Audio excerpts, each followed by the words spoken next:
तभी नाग नागिन उसी धुन में खींचे चले आ रहे थे। बंद करो ये धुन। बहुत साल पहले की बात है। गौड़ी गांव की जंगल में थी एक बड़ा सा हवेली।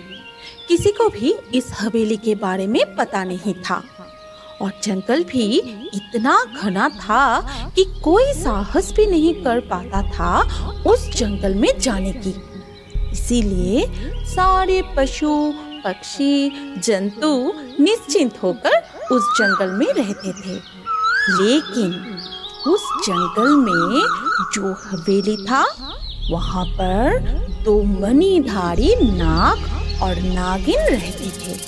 वो नाग नागिन हर सुबह सूर्य उदय होने के साथ साथ सूर्य देव की तपस्या करते थे। सूर्य की रोशनी के द्वारा वो अपनी शक्तियां बढ़ाते थे।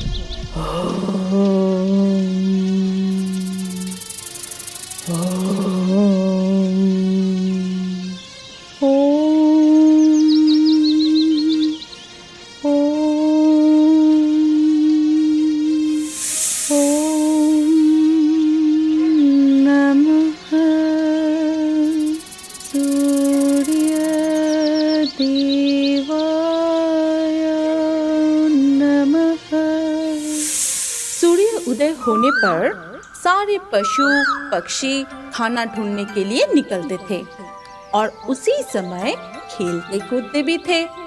एक दिन जब नाग नागिनी मिलकर सूर्य देव की तपस्या कर रहे थे, तभी थियो कौवा पेड़ पर बैठ के लगातार अपनी साथी को बुला रहा था और इसके कारण नाग नागिन की तपस्या में भंग हो रही थी। तभी नागिन गुस्से में अपनी जादुई शक्ति से थियो को एक पत्थर बना दिया।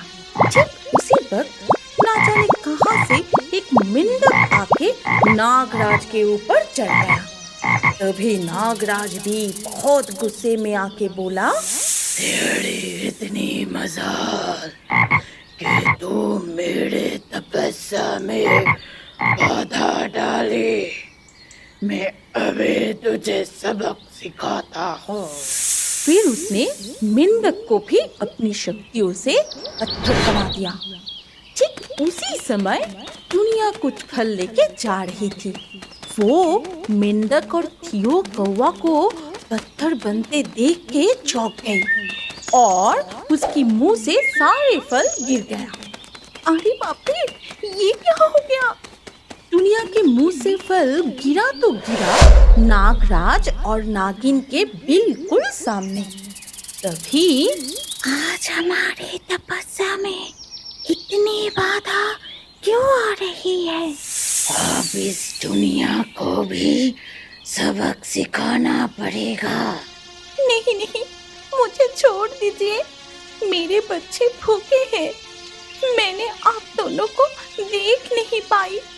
मेंढक को पत्थर बनते देख के डर गई थी और मेरे फल गिर गए। ठीक उसी समय एक शिकारी दुनिया का शिकार करने के लिए धनुक उठा रहा था, जो पहले से ही सारस और शालिक का शिकार कर चुका था।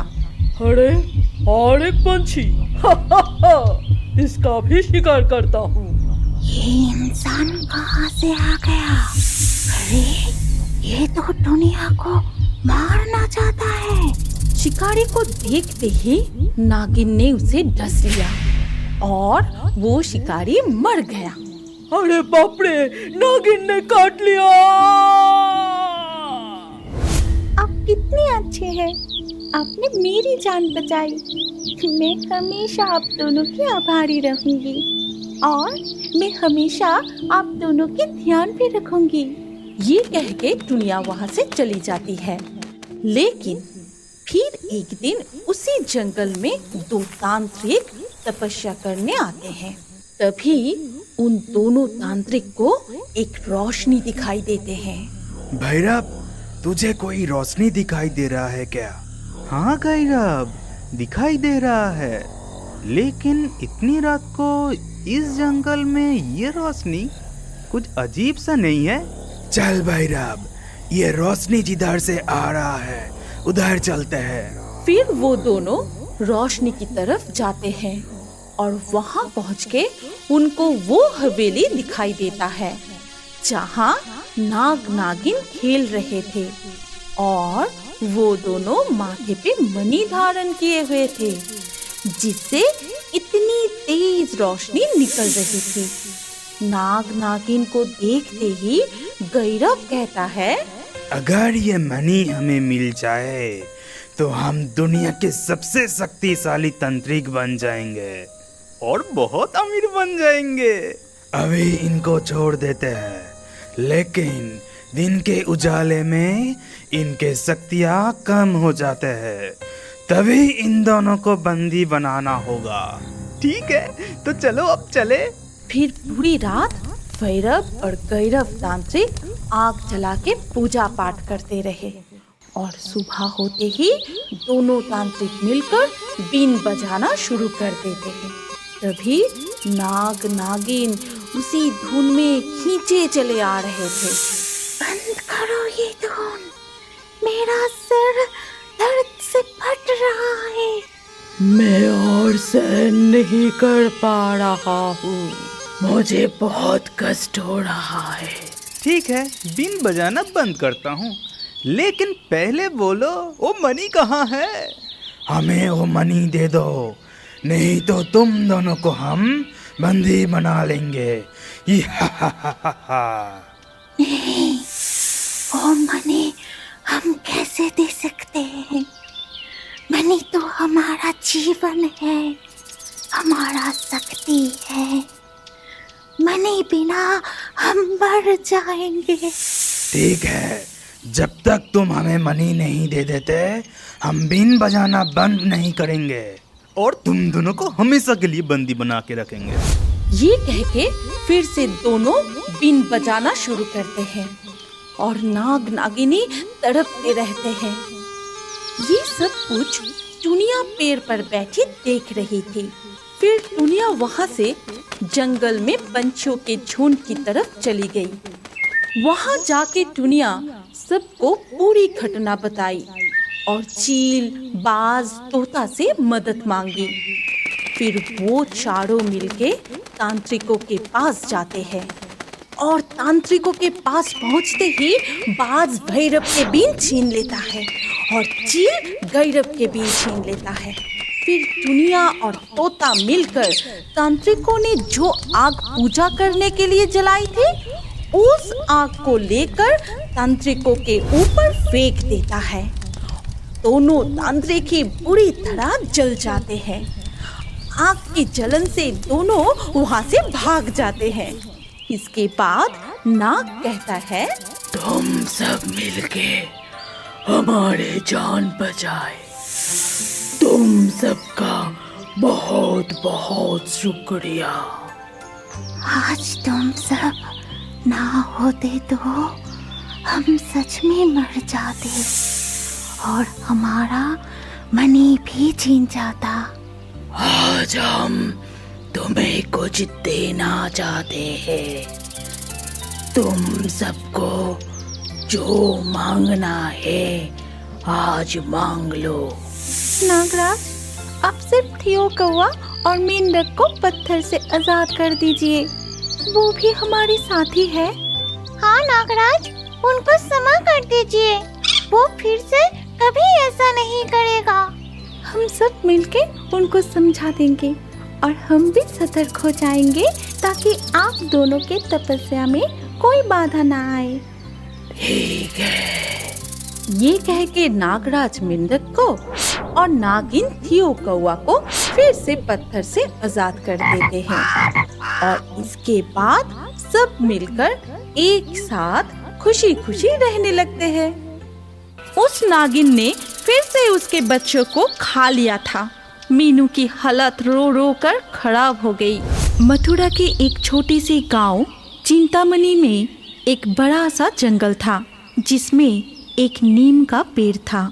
उस पेड़ में मीनू नाम की एक चिड़िया अपने घोंसले में खुशी से रहती थी।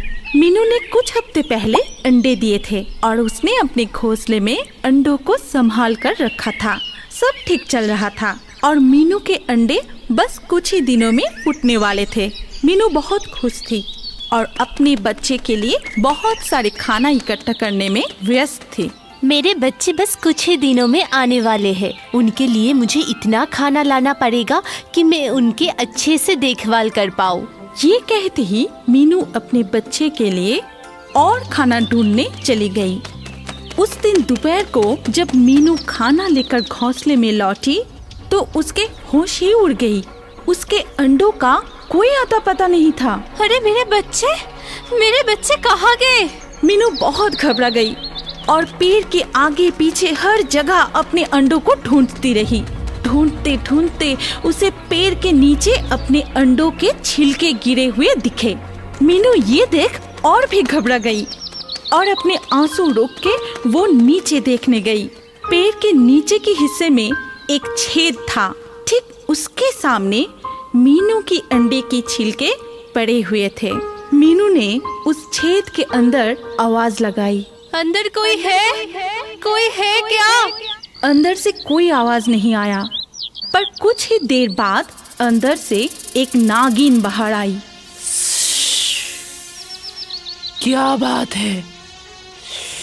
क्यों चिल्ला रही हो? तुमने मेरे अंडे को खा? हाँ, मैंने खाए तुम्हारे अंडे। बहुत स्वादिष्ट थे।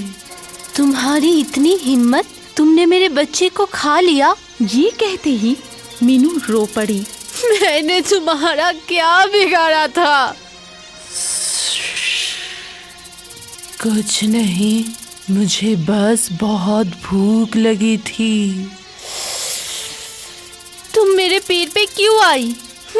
चली जाओ यहाँ से। मुझे ये पेड़ पसंद आ गई इसीलिए। तुम क्या कर लोगी अगर मैं यहाँ रहूं तो?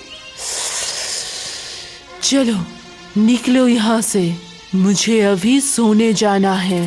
ये कह के नागिन पेड़ के छेद के अंदर चली गई। मीनू बहुत दुखी थी और वो बहुत रो रही थी। धीरे धीरे दिन बीतने लगे। मीनू भी धीरे धीरे ये गम भूलने लगी। कुछ दिन बाद उसने फिर से नया अंडे दिए। इस बार वो अपने घोंसले में ही बैठी थी ताकि कोई उसके अंडों को छू ना पाए। पर एक दिन सुबह उसने फिर अपने अंडे के छिलके को अपने घोंसले में बिखरा हुआ पाया। उस नागिन ने फिर से उसके बच्चों को खा लिया था। मीनू की हालत रो रो कर खराब हो गई। उसने इस बार कितने सपने देखे थे अपने बच्चों को लेकर, पर सब कुछ खत्म हो गया था। एक दिन चीकी उसके घोंसले में हालचाल पूछने आई। तभी मीनू बहुत रो रही थी। अरे मीनू, तू रो रही है? क्या हुआ तुझे? फिर मीनू चीकी को सारी बात बताने लगी। क्या? उस नागिन की इतनी हिम्मत? मैं अभी उसे मजा चखाती हूँ। अरे चिचकी रुक जा, ऐसे नहीं होगा। कोई और तरकीब सोचना पड़ेगा। कोई और तरकीब? रुको, मेरे पास एक आइडिया है मीनू। कैसा आइडिया? तू अगली बार जब अंडे देगी तो वो अंडे हम मेरे घर में छुपा देंगे और यहाँ कुछ नकली अंडे रख के उनमें गोंद लगा देंगे। उसे खाने पे नागिन जिंदगी में कभी भी तेरे अंडे तो क्या, कुछ भी खा नहीं पाएंगे। कैसा लगा मेरा प्लान? वाह, बहुत अच्छा आइडिया है चिचकी। इसे वो नागिन फिर कभी भी मेरे अंडे पर नजर भी नहीं डालेगी। कुछ ही हफ्ते बाद ही मीनू ने फिर से अंडे दिए। इस बार चिकी के प्लान के मुताबिक अंडे फूटने के कुछ दिन पहले मीनू ने अपने अंडे चिकी के घर में रख दिए और अपने घर में नकली अंडों में गंध लगा के खुद खाना ढूंढने चली गई। वापस लौटते ही उसने देखा कि घोंसले में अंडों के छिलके गिरे हुए हैं और वो ये देखकर खुश हो गई और वो पेड़ के नीचे वाले छेद के बाहर जाके खड़ी हो गई। अंदर थोड़ा झांक कर मीनू ने जोर जोर से कहा, क्या नागिन, कैसे लगे मेरे अंडे? नागिन के मुंह गंध के कारण चिपक गया था और नागिन कुछ भी नहीं बोल पा रही थी। अब मजा आया ना? आइंदा कभी मेरे अंडों की तरफ देखना भी नहीं। तुमने मेरे बच्चों को खाया है, उसके आगे ये सजा तो कुछ भी नहीं। अब तुम भुगतो। ये कहते ही नागिन को उसके हाल पर छोड़ के मीनू चिकी के घर में चली गई। वहाँ पहुँचते ही मीनू ने चिकी का शुक्रिया अदा किया। छिचकी, तेरा ये एहसान मैं जिंदगी में कभी नहीं भूलूंगी। तेरा बहुत बहुत शुक्रिया। अरे मीनू, दोस्त होते किस लिए है? कोई शुक्रिया वुक्रिया की जरूरत नहीं है। इसके बाद कुछ ही दिनों में मीनू के अंडे फूट गए और उनमें से प्यारे प्यारे 3 बच्चे बाहर आए। मीनू के खुशी का ठिकाना ही नहीं था। मीनू फिर अपने बच्चे को लेकर वापस अपने पेड़ पर लौट आई। वहाँ आते ही उसने देखा कि नागिन नीचे लेटी हुई है और हिल नहीं रही है। मीनू अपने बच्चे को घोंसले में रखकर नीचे देखने गई कि बात क्या है। क्या हुआ नागिन? मीनू की आवाज सुनते ही नागिन थोड़ा सा हिल उठी। फिर नागिन के आंखों में आंसू आ गई और वो रो पड़ी।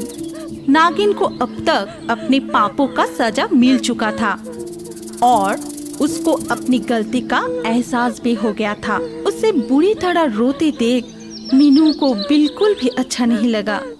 नागिन कितनी भी बुरी ना हो, मीनू किसी को दर्द में छोड़ नहीं सकती थी। उसने नागिन से पूछा, तुम्हें अपनी गलतियों का एहसास हो गया है ना?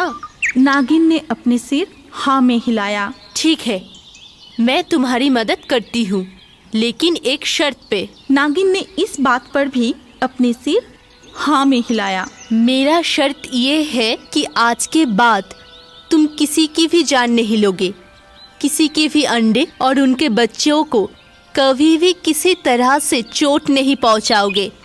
क्या तुम वादा करती हो? नागिन इस पर भी राजी हो गई और फिर से रोने लगी। अपना वादा याद रखना, इसे तोड़ना मत। फिर मीनू चिकी के घर की तरफ उड़ गई। वहाँ पहुँचते ही मीनू ने चिकी को नागिन की बुरी हालात के बारे में बताया। छिचकी, हमें नागिन की मदद करना चाहिए। उसको मैंने शर्त दिया है कि वो मेरे तो क्या, किसी के भी अंडे नहीं खाएंगे। तुम बहुत ज्यादा ही अच्छी हो। अगर उसने फिर से तुम्हारे बच्चों को चोट पहुंचाया तो तुम क्या करोगी? नहीं छिचकी, वो ऐसा नहीं करेगी। मैंने कहा है कि मैं उसे इसी शर्त पे मदद करूंगी। अगर हम उसकी मदद नहीं करेंगे तो वो कुछ खा नहीं पाएगी और मर जाएगी। मैं किसी को मारना नहीं चाहती। अच्छा ठीक है, मैं कोई तरकीब ढूंढती हूँ। तुम अपने बच्चों के पास जाओ। मीनू अपने घर लौट आई और दूसरी तरफ चिकी गोंद को हटाने के लिए कोई तरकीब की खोज में जंगल में घूमती रही। आखिर में उसे एक बूढ़ा कौवा मिला जो इस जंगल को बहुत अच्छे से जानते थे। चिकी ने सोचा कि उनके पास कोई ना कोई तरकीब जरूर होगा और उसने उनको पूरी बात बताई। अच्छा, तो ऐसी बात है। क्या आपको कोई तरीका पता है इसको ठीक करने का? हाँ तो, पर इसके लिए तुम्हें मुझे वादा करना पड़ेगा कि तुम ये बात किसी को नहीं बताओगे। नहीं नहीं, मैं क्यों किसी को बताऊंगी? मुझे तो बस अपने दोस्त की मदद करनी है। ठीक है, तो सुनो। जंगल के उस पार चमत्कारी जड़ी बूटी के कई पौधे हैं। ये बात किसी को नहीं पता। उनके पत्ते कुछ भी ठीक कर सकते हैं। क्या सच में? हाँ, पर किसी को बताना नहीं। वो जड़ी बूटियाँ छिपे हुए हैं और उनके सिर्फ 4 ही पत्तियाँ होती है। मैं तुम्हें सिर्फ इतना ही बता सकता हूँ, बाकी तुम्हें खुद ही ढूंढना पड़ेगा। ठीक है, आपका बहुत बहुत शुक्रिया। चिकी फिर जंगल में उड़ गई और जड़ी बूटियाँ ढूंढने लगी। घंटे बीत गए थे। वो बहुत थक गई थी और शाम भी होने वाली थी। तभी उसको नीचे बहुत सारे छोटे पौधा नजर आए और उनमें सिर्फ 4 ही पत्ते थे। अरे, मिल गई जड़ी बूटी। चिकी ने एक पत्ती तोड़ ली और जितनी जल्दी हो सके उतनी जल्दी मीनू के घर चली गई। अरे छिचकी, कहाँ रह गई थी तू? मुझे कितनी चिंता हो रही थी पता है? अरे मैं बिल्कुल ठीक हूँ। चल अब नागिन के पास। मुझे गोंद हटाने का टोड मिल गया। सच में? अच्छा चल। फिर वो दोनों नागिन के पास चला गया और चिकी ने नागिन के मुंह में जड़ी बूटी के पत्ते का लेप लगा दिया और सच में ही नागिन के मुंह से गोंद हट जाने लगा। कुछ ही देर में उसके मुंह से पूरा गंध हट गया। तुम्हारा बहुत बहुत शुक्रिया दोस्त। तुम नहीं होते तो शायद मैं जिंदा ही नहीं रह पाती। मुझे माफ करना और तुम्हारे शर्त के मुताबिक मैं अपना वादा जिंदगी भर निभाऊंगी और किसी को भी चोट नहीं पहुंचाऊंगी। ये हुई ना बात। इसके बाद से नागिन ने सच में अपना वादा निभाया और वो सबके साथ में हंसी खुशी जिंदगी बिताने लगी। हमारी कहानी यहाँ पर खत्म होती है। अगर आपको ये कहानी पसंद आई तो इस वीडियो पे लाइक जरूर करना। अगर आपके पास कोई पसंदीदा कहानी हो तो कमेंट करके बताएं। सबसे अच्छा कहानी चुन के हम ऐसे ही कार्टून बनाएंगे। और अभी हमारे अगले वीडियो देखने के लिए स्क्रीन के ऊपर इस वीडियो पर क्लिक कीजिए और रियो बर्ड्स के और भी वीडियो देखते रहिए।